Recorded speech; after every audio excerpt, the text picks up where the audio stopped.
Almost as amazing to see summer finally returning here to the Pacific Northwest. Man, it was hot. It was hot. We got a little greedy maybe, right? We whined for so long, and finally the heat did come, and you know what? It really peaked on Saturday, but we needn't go that far back. In our memories, Thursday, our high was only 77 here in Portland. Then by Friday, we were up to 89, and then we peaked out with this heat wave on Saturday when the mercury climbed all the way to 102, the hottest we've seen in the Rose City in over 1,100 days. So that goes to tell you just how long it's been since we've seen this kind of temperatures. 94 yesterday, the high so far today, 90 degrees. So that's at least 3 days now in a row with temperatures at or just above the 90-degree range.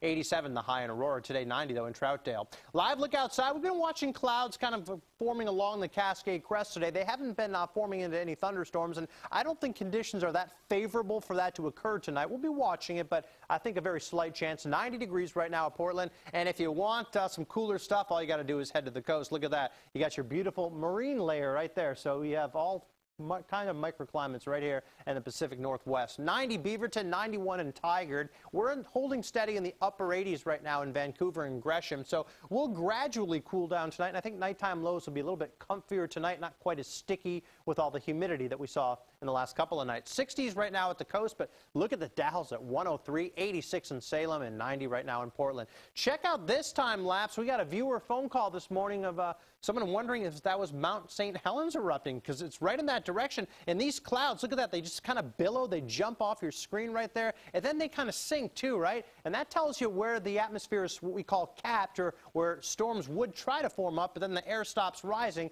because it enters warm, it enters cooler temperatures above it. Meanwhile, live 3D pinpoint Doppler, we are clear, no rain to be found, even in the Cascades, just some more clouds surrounding the region. So clouds have mostly moved to the north, mostly sunny, not as hot today, but still pretty hot. That area of low pressure that brought us some storms yesterday is still offshore. Tonight we see a few clouds. We're going to be less humid, and I like to call it perfect sleeping weather, as temperatures are going to fall a little bit cooler than they were in the last couple of days. We have some morning clouds mostly west of Portland tomorrow, but they're gone pretty quickly as the offshore flow continues. Then Tuesday night, it looks like more clouds try to roll on, and I think our best chance of seeing a cool down will be on Wednesday and Thursday when that marine layer makes its way a little bit farther inland, and I think we wake up with some morning clouds even here in the Willamette Valley, places like Portland and Salem as well.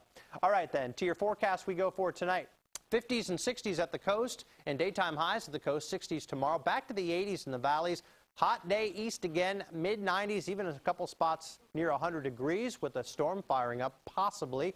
80s in the gorge, and as we go into the metro, we're looking at about 86 for a high temp tomorrow in Portland. Very warm. West Siders, well, you're in the mid to upper 80s again. Very similar to what we saw today is what we're going to find tomorrow. And then we'll also see mid-80s on the east side as well as southwestern Washington. So your day planner out the door, patchy clouds, 63, quickly warming, 76 at lunch, and then a fantastic finish, 86 for your high tomorrow. And then Wednesday and Thursday, we do see somewhat of a cool down as morning clouds make their way into the region. Friday, Saturday, looks like another little mini heat wave, mid to upper 80s, so we're not going to get out of hand. That's going to seem so cool depending on what we went through. Sure will. Yeah, thanks, Matt. Thank you, Matt.